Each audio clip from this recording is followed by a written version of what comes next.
Good afternoon, everyone. Thank you so much for joining us for this very special event this afternoon, a conversation with Slavek Pastuszka on restoring the memory of Jewish communities in Poland. My name is Alexis Fishman. I'm a former board member of 3GNY and the grandchild of 4 Holocaust survivors. For those of you who might be joining us at a 3GNY event for the first time this afternoon, 3GNY is an educational non-profit organisation for grandchildren of Holocaust survivors. Our mission is to educate diverse communities about the perils of intolerance and to provide a supportive forum for the descendants of survivors. Founded in 2005 with a group of just 6, 3GNY's membership now exceeds 3,000. Over the past 15 years, we've held diverse in-person programs of all sizes around the New York area. 3GNY has also played a leading role in launching other 3G groups, including 3G DC and 3G New Jersey, and we're in conversations with others around the country to assist in launching even more 3G organisations. Our flagship initiative is our We Do program, short for We Educate. This initiative trains grandchildren of survivors to learn and compellingly share their families' Holocaust experiences, after which we facilitate visits to school classrooms and community groups in order for those stories to be shared. To date, 3GNY has trained over 250 speakers in New York, New Jersey, Washington, DC, and more recently around the country on Zoom. We've spoken to over 25,000 students, and we know there are many, many, many more to reach. You can help us accomplish this through a financial gift of any amount. This will go directly toward training more speakers, thus reaching even more students. We do not solicit donations from schools, teachers, or students. We provide our programming to schools completely free, and we aim to keep the cost of training to 3Gs as low as possible. There is a link, or will be a link in the chat with ways to donate, and we hope you consider making a gift. We truly appreciate it. Thank you for helping us to honour the memories of our grandparents and ensuring that never again is more than just an empty phrase. We are so excited to have Slavek here this afternoon, and to introduce him, I'd like to introduce you to Yoni Litwak, whose amazing story I heard a few weeks ago as part of our ongoing We Do Wednesday program. Yoni was born in Israel and raised in New Jersey, and is currently completing his cardiology fellowship at Northwell Health in Long Island. I'm going to pass it over to Yoni. Thank you, Alexis. It is such an honor for me to introduce this afternoon's guest speaker and my dear friend, Slavek. A few years ago, I was researching my family's history in a small town in southern Poland called Giżyce, where my grandfather had hidden a Torah scroll prior to the Holocaust.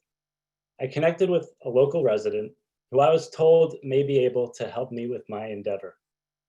I didn't know at the time that I would be introduced to one of the most exceptional individuals I've ever met. Slavek is one of the few Jews who still lives in the Upper Silesia region of Poland. He's a member of the 3rd generation, just like many of us. He's a Jewish historian, genealogist, teacher, and social activist. He's currently working on his doctorate in Jewish culture of Upper Silesia. His research interests are in Hebrew epigraphy, Jewish cemeteries, and Jewish cultural heritage. Slavek has written 10 books and over 150 articles on his work. He's lectured at dozens of institutions and schools and has been nominated and received numerous awards. It's impossible to put into words the importance of the work that Slavek does. On social media, one would see that Slavek is involved in multiple projects simultaneously. He's always up to something, whether it's organizing a memorial in a particular town, restoring a Jewish cemetery, teaching locals about the Jewish history of this region of Poland, or just publishing another book or another article. Slavek's ambition, passion, and dedication to the teaching and awareness of Jewish history in Poland is inspirational. Slavek, thank you so much for taking the time to speak to all of us today. The virtual stage is all yours. Thank you so much, Yoni, and good evening, because now in Poland is 9 p.m. So I can say good evening, but I think for you, I can say good afternoon. It's a big pleasure to be with you. I'm very happy that around 150 participants are with us. First of all, I would like to apologize for my English. I'm not native English speaker, and forgive me all mistakes. I would like to show you a short presentation about my work, about my mission, the mission of my life, and how to, and where, on which presentation I will show you how to restore the history, maybe the mental and the material history of Jews in this part of Poland. This is Upper Silesia. And I hope now I would like to show you, and please tell me if everything is visible. Yes. A little bit about me. Joni introduced me, so maybe I will add something. I was born in 1990 in Pszczyna. This is a small town in south of Poland. I'm grandson of Holocaust survivors, of native Holocaust survivors from Upper Silesia. I'm 8th generation of the family who still live in the same place, at least 8th generation. And I would like to show you where are we now, where we are now, and we are in Upper Silesia, in Polish Górny Śląsk, in German Oberschlesien. This is this part of Poland. But before 1922, this part of Poland was in Germany. In 1922, this area was divided into Germany and Poland. The eastern part became Polish and the western part stayed in Germany. My family town became Polish in 1922 after 3 uprisings and plebiscite, and the name of the city, of the town, changed from Ples into Pszczyna. I know that this word can be very difficult to you, Pszczyna, like also the same with my last name, Pastuszka, because this is not my original last name. This is the last name of the man who saved my grandfather during Second World War, and after the war he adopted him. So because the family name, my original family name was Proskauer. This is typical Upper Silesian Jewish last name. And my grandfather, because he was adopted, he changed his last name to this, which I use now. And this is generally Silesia is much bigger than Upper Silesia, because Upper Silesia, Silesia is divided into 2 main parts. This is Lower Silesia with capital in Wrocław, originally Breslau, and Upper Silesia with historical capital in Opole. And now the capital of Upper Silesia are Katowice, originally Katowice. And you can see the map of Upper Silesia, this historical region of Upper Silesia. I think 90% of this area now is in Poland, and part of this area is in Czech Republic. And I'm here.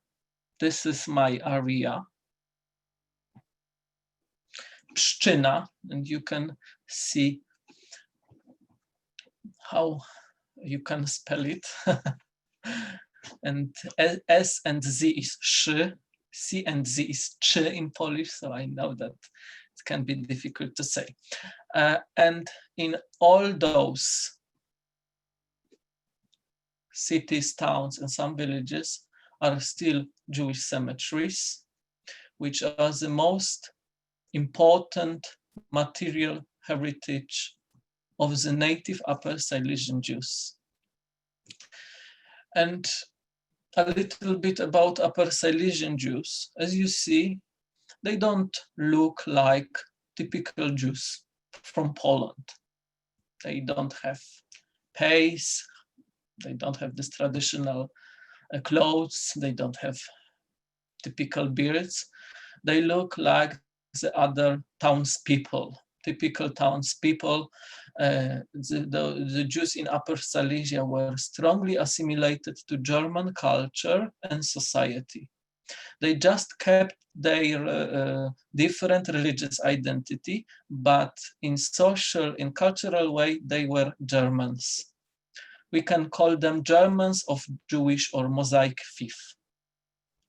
And when I'm checking sometimes my family photos, I also see those people who don't look like typical Jews, who wanted to be well educated, wanted to have a good life, but also wanted to be a part of the society. And it was also very important to Upper Silesian Jews, because in Upper Silesia there were no like different Jewish neighborhoods. They were no like Jews in Upper Silesia were part of the society. There were no, they were not different society, like in many shtetls in the eastern part of Poland, where were Polish people and German people, or Ukrainian people, Polish people and Jewish people. Here in Upper Silesia, everybody were together, because Upper Silesia, this is very specific region, because in this one small area, many cultures, languages, and societies cooperated together. German society, Czech society, Polish society, we can say also Jewish society, but they were part of German society. And those all people created a specific culture called Silesian culture. And my ancestors called themselves before the war Schlesiern Silesians. They were not Germans, they were not Polish, they were Silesians because they were very strong related to this area, because they were like,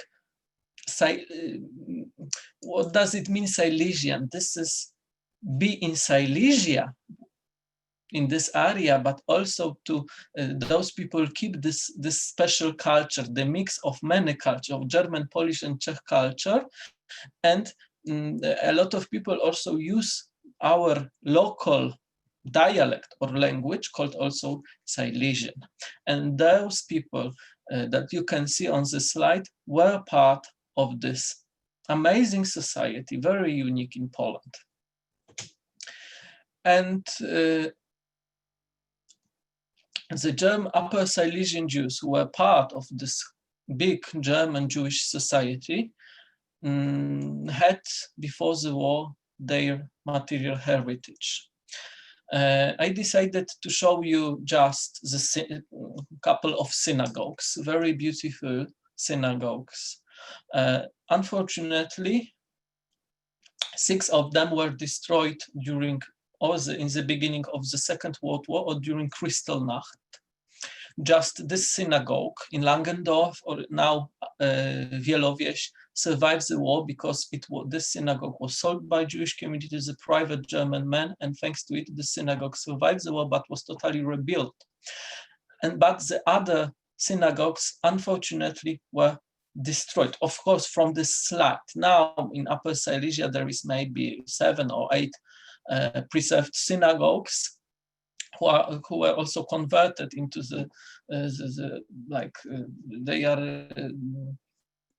they were converted into storehouses, into shops, into some cultural centers. But unfortunately, 90% of the synagogues in Upper Silesia were destroyed.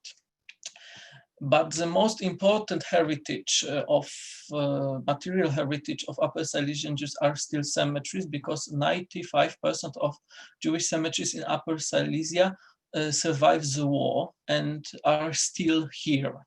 Unfortunately, part of them were, how to say nicely, were destroyed by the Polish communists in 1970s.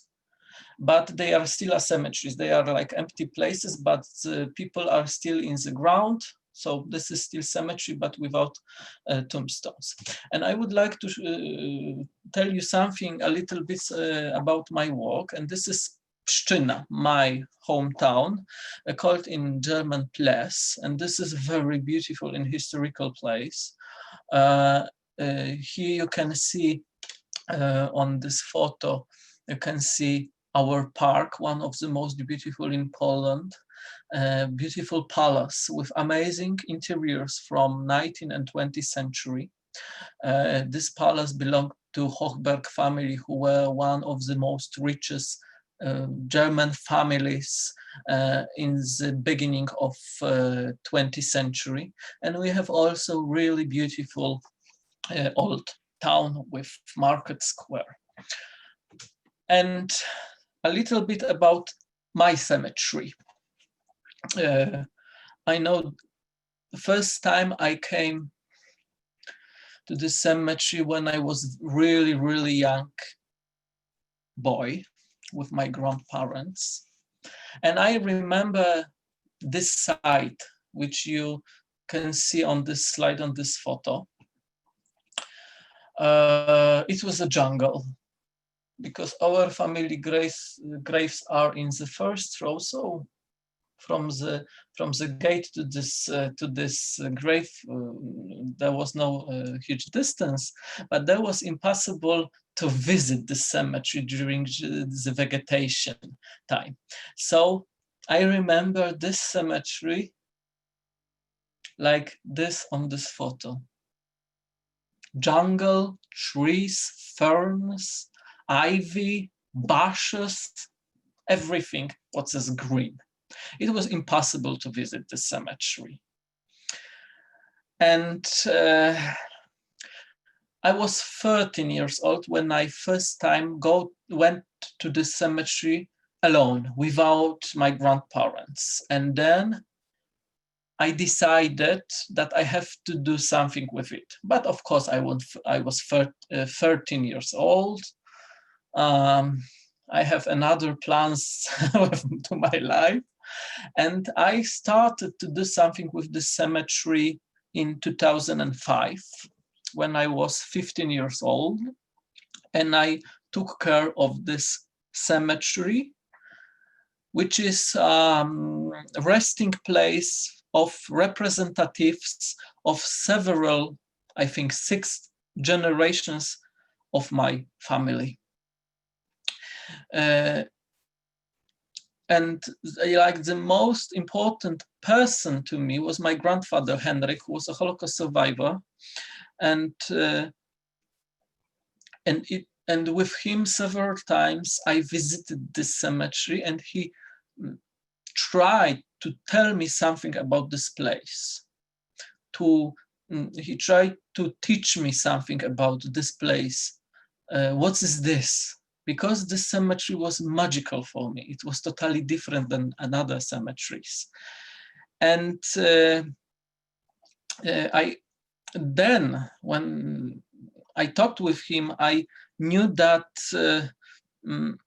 I would not be able to remain indifferent to his condition and to the stories of the buried hidden behind these tombstones, then mostly increasable. When I started my work, there were maybe 120 visible tombstones. And in 2005, I did not expect that after 15 years of my social work, I would be able to proudly tell you about over 350 solidly renovated tombstones and tidy vegetation. That is why I treat my work in the cemetery as a mission, dedication to the cause, real passion and awareness of doing something really good. And here you can see the cemetery in 2002. And this cemetery now. I think you see the difference. I'm very proud of it. This is a photo from last month when I decorated this cemetery with flowers. And this cemetery in autumn became very colorful. And we have to remember also that the cemeteries, all cemeteries in our region, or each cemetery is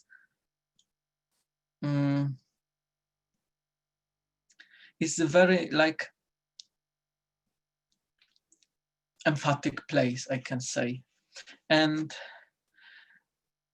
everything what I'm doing, it is the preservation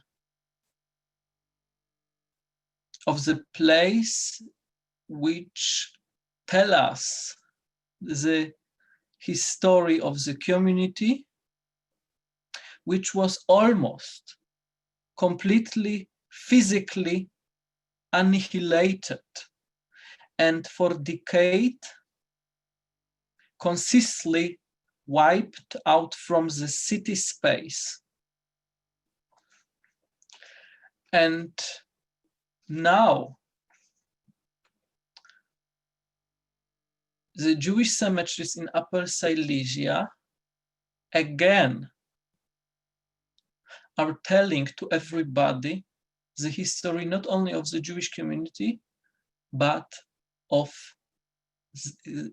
about the history of the people and about the city, the town, the village. Jewish cemeteries in Upper Silesia are the only cemeteries where we can find the collection of old tombstones. As we can see on this slide, on this photo, we can see the collection, unique collection of the tombstones from the end of 19th century and the beginning of 20th century. In Christian cemeteries, the graves are liquidated after 20, after 25 years. On Jewish cemetery, the graves are permanently in one place until the Messiah will come. So this is also very important to me to show this art. This is not only the preservation of the history, this is also the preservation of this material heritage, this is preservation of the art, of the history of the art in this area. And here you can see a couple photos from the cemetery from the middle of November when autumn was very, very nice. And here you can see on this photo the grave of my grandparents, who were the last people who were buried on this cemetery. And I would like to show you example how tombstones looked before and after my work. Here you can see the beautiful white marble. On the left side, you can see the same tombstone. This is the same marble. And on the right, after cleaning. Thanks to cleaning, I can, how to say now, good in English, to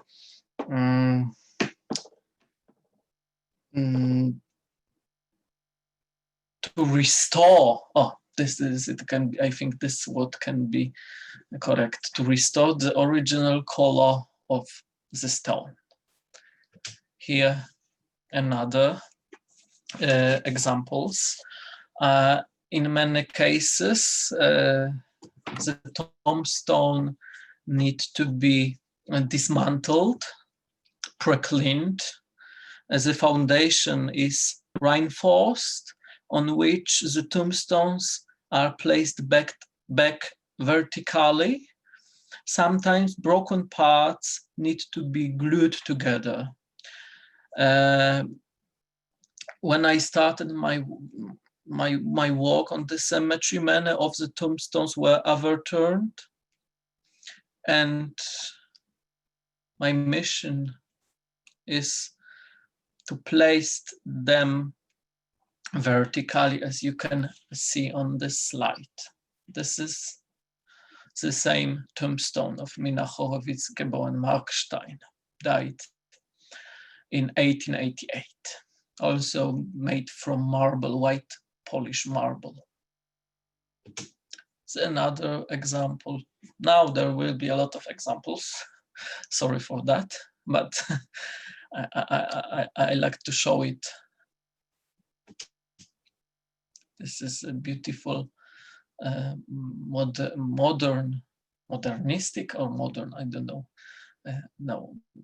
what I can say, but this is a tombstone of Zach's family.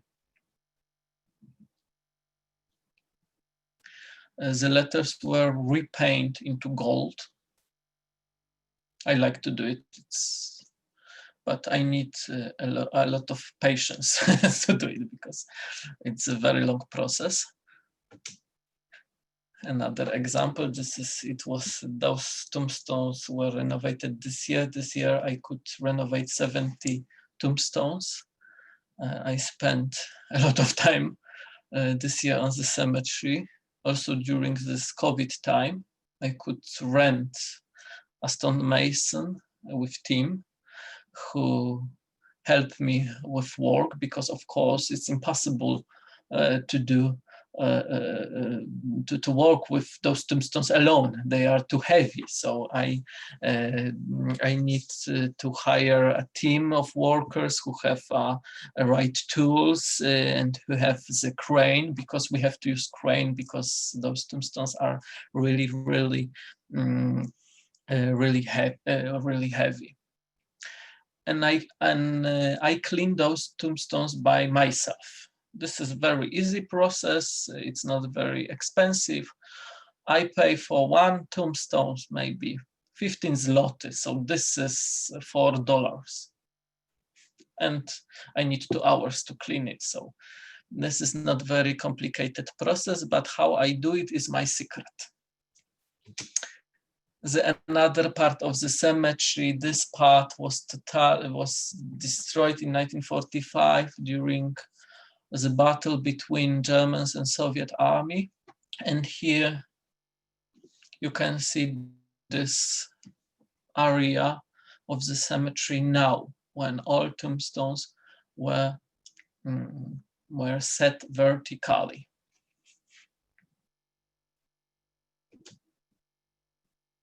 Another tombstone of Helene Zwiklitz,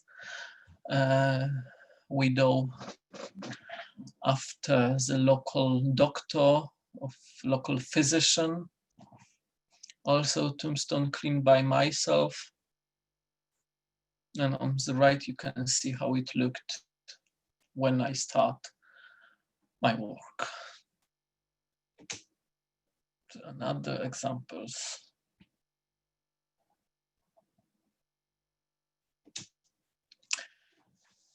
And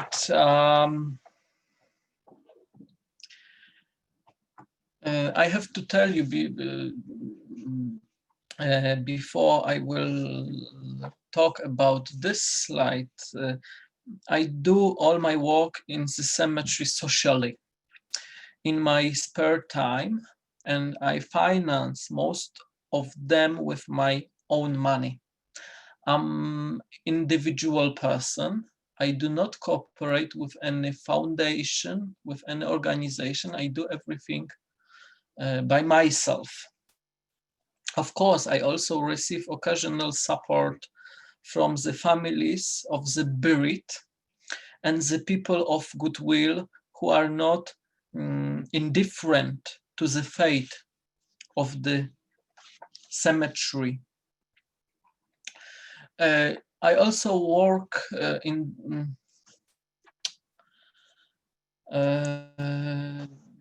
like the work on the cemeteries, on this cemetery is also very difficult because I have to tell you that I don't have electricity and water on this cemetery, so I have to bring everything to the cemetery. There is a pre-funeral house, but without electricity and without water.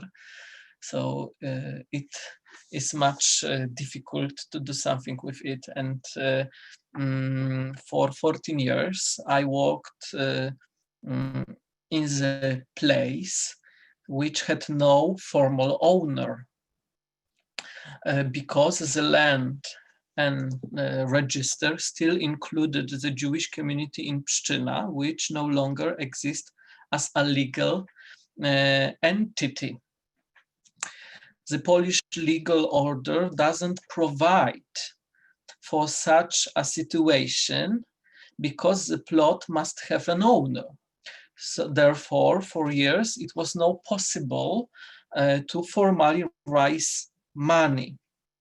And thanks God, and maybe not thanks God, thanks to me, this changed last year when after many years of my interventions, the cemetery was taken over by the Polish state. So now it has a formal owner, but working on the place, the same is with in Czechowice-Dziedzice, where is no official owner. It's a huge, it's really difficult, and there is a lot of problems with raising money.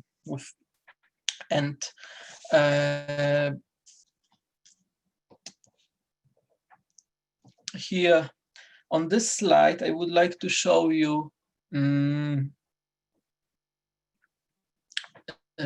example of tombstones that were renovated thanks to the family. On the left side, you can see William and Sydney Bagiński, great grandsons of people of Joseph and Zofii Krakauer, and after they visit, they decided to do something with those tombstones. They were first time on the cemetery, and here on the right you can see those tombstones after renovation, and it's amazing to host people who have their ancestors on the cemetery. Those people live in Poland, in, like me, in Germany, in New Zealand, in Israel, in the UK, in France, in US, in everywhere, and it is amazing to host them. And I think for many of them, this is amazing time, an opportunity to reconnect with the land of their ancestors, with the graves of their ancestors. And many of them, they didn't know that they have their ancestors in Pszczyna and in other cemeteries of Upper Silesia. Sometimes I'm doing research about some families and I would like to find a family, like some descendants. And I'm checking Yad Vashem, I'm checking Facebook, everything.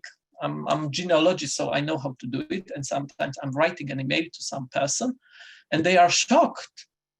Wow, we didn't know that we have ancestors in this area, or we thought that our ancestors were in different place, because was also placed in Bayern.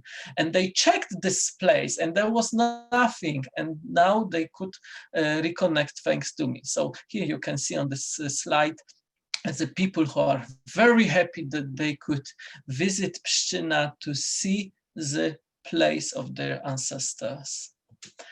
maybe not about it, but I would like to tell you a little bit about my other projects on other cemeteries, because I would like to do the same, what I'm doing in Pszczyna in other cemeteries. And thanks to this place, I could meet Yoni and his amazing family. And this is Czechowice-Dziedzice. This is part of Silesia, but this is Upper Silesia, but before 1920 it was in Austro-Hungary, in part of Silesia. The cemetery was established in 1915, and there is around 100 graves. This cemetery was active until 1990, when the last Jew from this place died, and after his death, this cemetery was totally destroyed in 1990s. And you can see the result of this destruction. And I decided to do the same what I'm doing in Pszczyna. So I post an advertisement on the Facebook that I'm looking for volunteers who will help me to clean this place. And for first our action on this cemetery came more than 30 people. And after 1 year, the cemetery looked like this. I don't have a lot of time to talk about everything, but I would like to show you those effects. And the cemetery was clean up. There was a 40 centimeters of ivy, of ferns, of stones, of everything. As you see, this is before and this is after.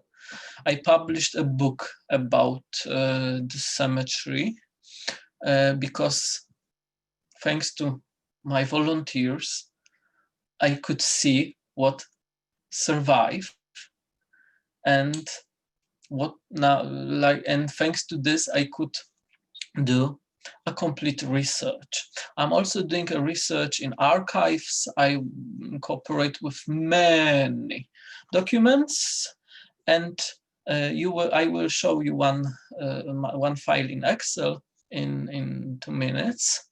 And this is examples of before and after in Dziedzice Cemetery.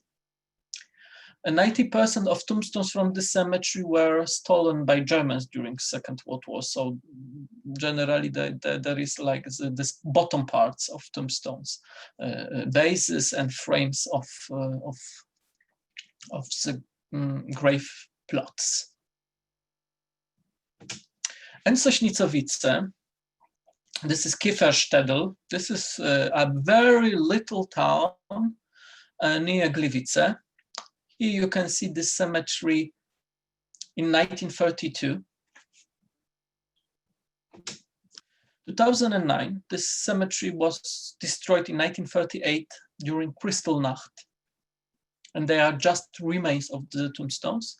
And in cooperation with local authorities and local amazing social activist, Mrs. Basia, she's very deep in my heart, we could together do this. As you see on this slide, there are some remains, but I did a research, very which word I can use also in Polish, very detailed research, and thanks to it, I could make a map of all graves, and thanks to it, we could surround this place. And we made a fence with a gate with Star of David. We established a plaque, a commemorative plaque with informations. And I will close for a while this presentation. I would like to show you what I'm doing with the history of. Do you see the Excel file now? No, okay, so I have to stop share and open it again. And you can see, this is, here you can see the people buried on Sośnicowice cemetery. I think it is 98% of people who were buried in this cemetery. You could see that the cemetery is empty, there are no tombstones, but thanks to the material, like archival materials and documents, I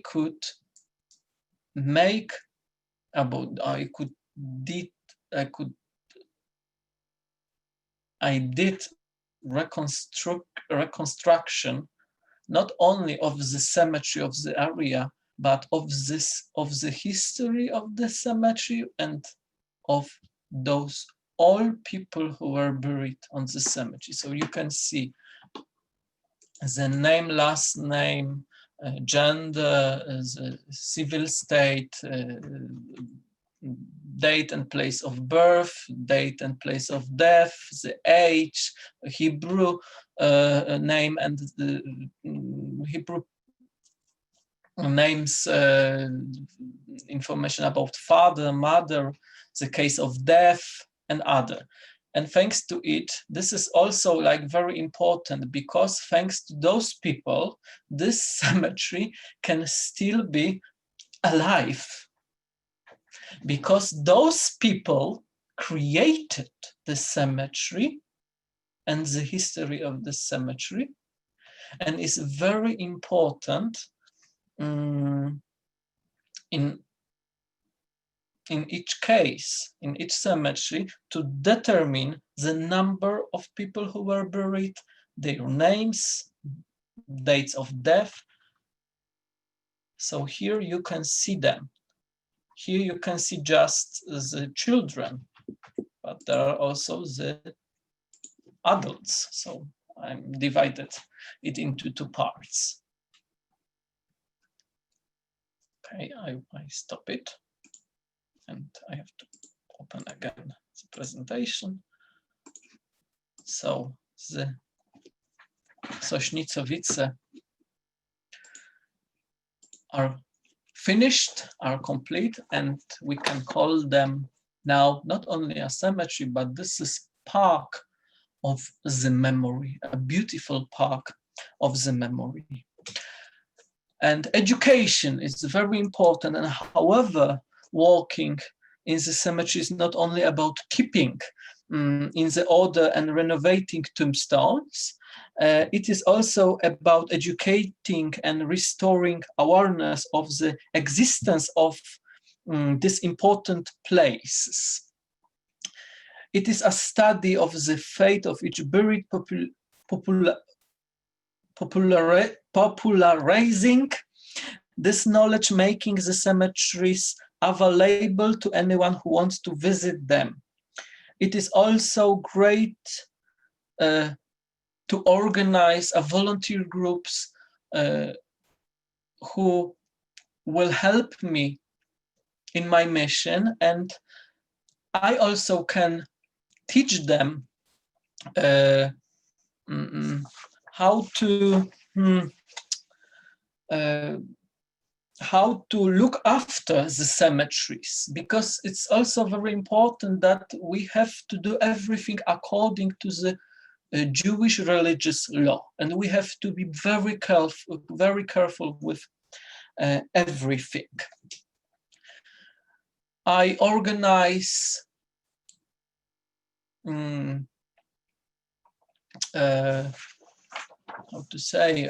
tour guides on the cemeteries. I love to show people the cemeteries, their histories of the buried people, the art of the cemetery.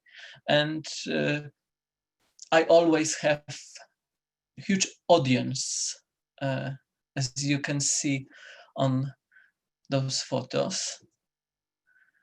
I'm giving lectures I'm a guest in many institutions. I was a guest in many institutions, schools.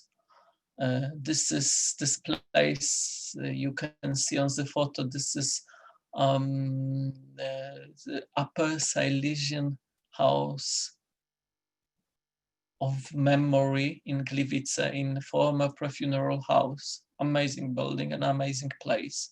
And I could give also a lecture there about my work. And as Joni said, I published not 10, but 9 books, because I love to share with the knowledge I took from the documents, from the cemeteries, from inscriptions. And those books you can see here. Of course, they are not all, but because there was no enough place on the slide.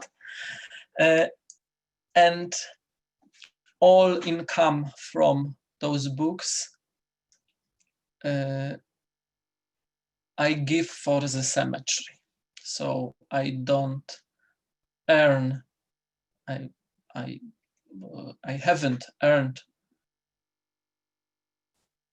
any money on those books, but I'm very happy and I'm very proud to have them, and to that there will be something. Maybe when I die, of course, I would like to die after maybe 70 years, but in the future, there will be something except the grave. So I'm very happy that I could share with my knowledge in articles and my books.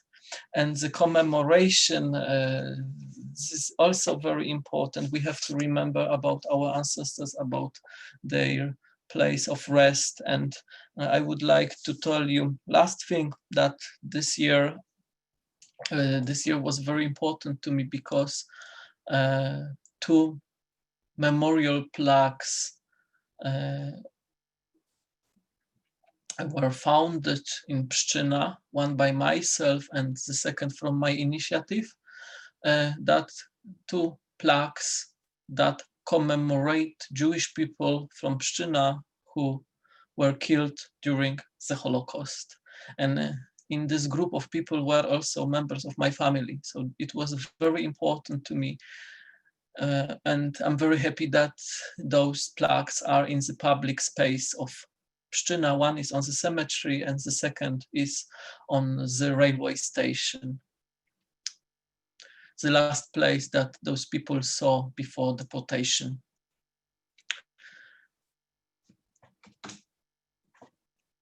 And I have to finish. Oh my God, I speak too long. Thank you for your attention. Feel free to contact. You have my email, my Facebook. Please look to the fan page of Jewish Cemetery in Pszczyna, where you can see a lot of photos of tombstones that were renovated. Please visit my website. You can use Google Translator to if you would like to understand something from this website. If you want to support my work, you can contact with me. I'm open. But on Facebook, generally, I prefer when somebody follow my profile. It's much easier for me because I don't know a lot of people and I don't recognize people, and sometimes I don't accept the invitation. So it's much better to follow my profile. Generally, 95% of the posts on my Facebook are public. So you will see that. So thank you again. Forgive me all mistakes in my English, but I hope that everything was understandable for you, and you are happy.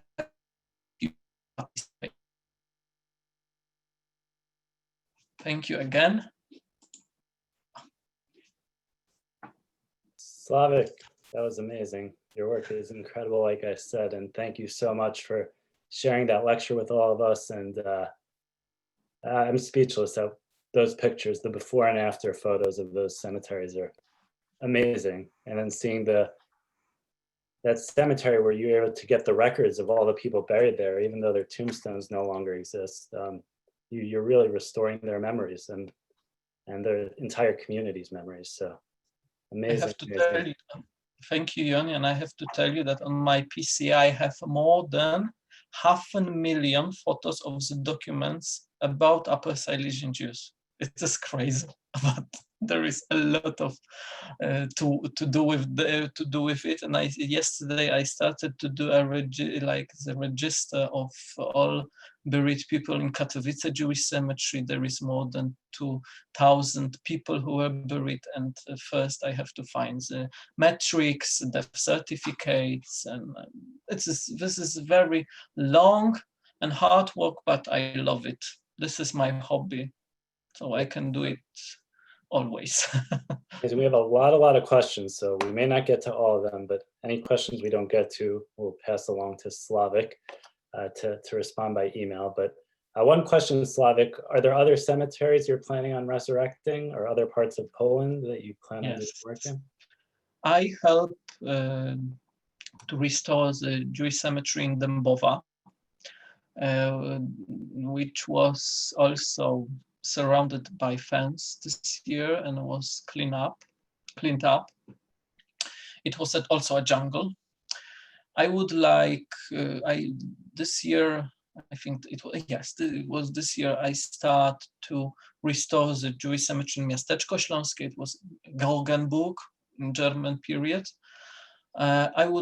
Next year I will start my works on the cemetery in Bieruń, for sure, and I would like to start in Krapkowice, but of course I need the time to do it. I need money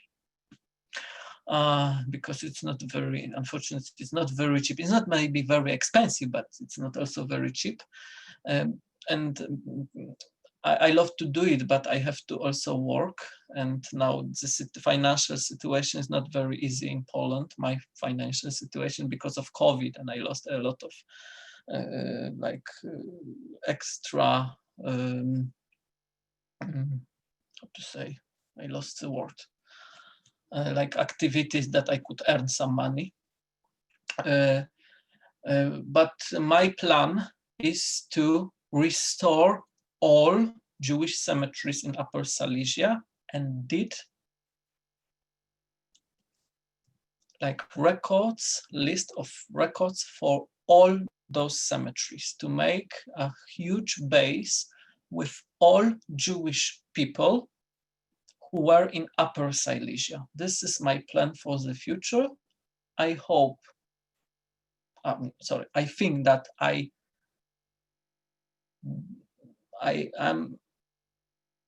will complete it maybe in 30 years, but I'm in progress, and huge progress, because now I have a little bit time.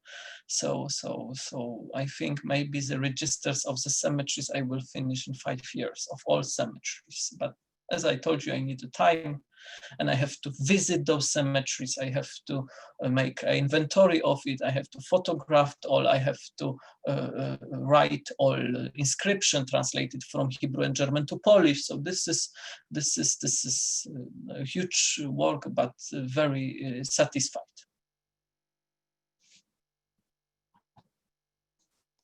Thank you, Slavik. Another question, maybe changing the subject a little, is have you ever experienced anti-Semitism where you live in Poland? Yes, I can tell you there is no a lot of Jews in Poland, and the anti-Semitism is not big problem in Poland. I think the real anti-Semitism is in Germany, in France, in UK, not in Poland. We feel very safe in Poland. We are the only country in Europe, Poland, where there is no security in the synagogues. You can visit it without any checking. Krakow synagogues, for example, are open for everybody, and you can come to the service without any, without like a pre-message, like I lost the word now. In Upper Silesia, I think people understand that the Jewish people were and are part of the society. Of course, our community is very small. In Silesia, there are two Jewish communities still, two official Jewish communities. One is in Katowice, and I'm member of this community. We have 120 members, and there is a Jewish community in Bielsko, which has around 60 members. But I think the Jewish population in Upper Silesia is around maybe 250, because not all of there is a lot of people who are not associated and they are not members of the Jewish organizations. And I have to tell you maybe some very difficult thing, like because in my work, I don't have like problem with Polish people, like not Jewish Polish people, because I'm also Polish. But unfortunately, I'm often under attack. And what is said that very often I'm attacked by the other Jews. This is very sad. This is, I think, because I'm doing a lot, so it's really easy to attack me, but I'm not attacked by the institutions, of course, but there are some people that they prefer that the cemeteries are in bad condition. Then they can show this tragic condition of the cemeteries, and they earn money on it, because they are showing it to the tourists from America, from UK, from Israel. Look, our cemeteries are destroyed. We don't have enough money to restore them. They are taking money and they don't do anything. This is unfortunately a sad truth about some, of course not all, but some people in Poland who are in some way very famous social activists. And unfortunately, I'm attacked by them. But I have in my life in Poland, I have never been attacked by the other person, like physically attacked because of I'm Jewish or because of anti-Semitism. So I don't have a problem with it. I'm very open, and to other people, I accept everything because I'm very liberal. And I think people like me, and maybe because of it, they don't attack me. And everybody know that I'm Jewish. So this is also important, because it's much easy to be anonymous and attack somebody, or because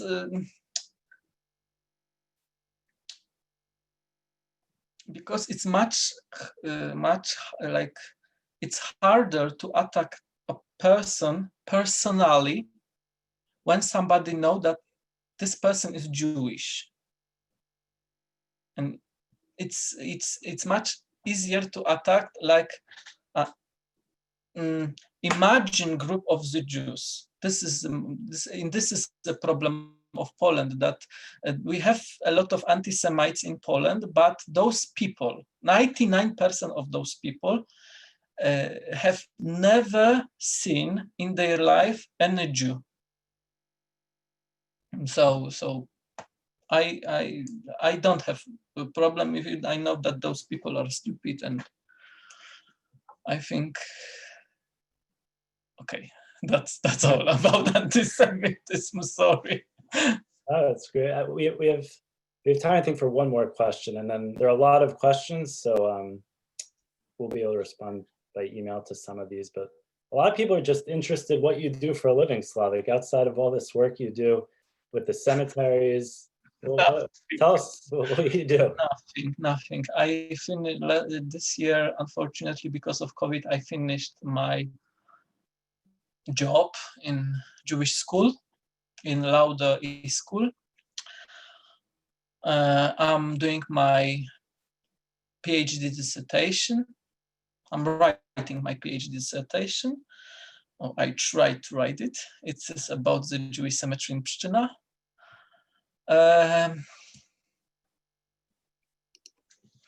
That's all, I think. My life is very boring. Because after 10 years, I came back in last year, in December of 2019, I came back from Krakow and I finished this period of my life. So I came back to a place where I don't have friends. When I'm alone, I have just my family. And so now I have a lot of time to do what I love. And maybe it's weird that I'm 30 and I spent my life on the cemetery, but some people love to visit some countries. I also love to do it, and I'm doing it. But some people are, I don't know, doing something, but I do. I dedicate my life for the heritage, for the history, because I'm in Upper Silesia. I'm one of the last person who are a native Upper Silesian Jew, because 95% of Jews who live now in Upper Silesia are not Upper Silesians. They came to Upper Silesia after the war from Siberia. They were Polish citizens who were deported by Soviets to Siberia, and after the war they came back to Poland and they were settled in Upper Silesia. So those people are not native Upper Silesian. I'm native Upper Silesian because my family lived in this area before the war. And for me, it is very important to save, to preserve, to secure this heritage, because this heritage was made by my ancestors. Jews who live now in Upper Silesia, they have this connection to this heritage, because after the war, many of them buried their parents on those cemeteries, for example.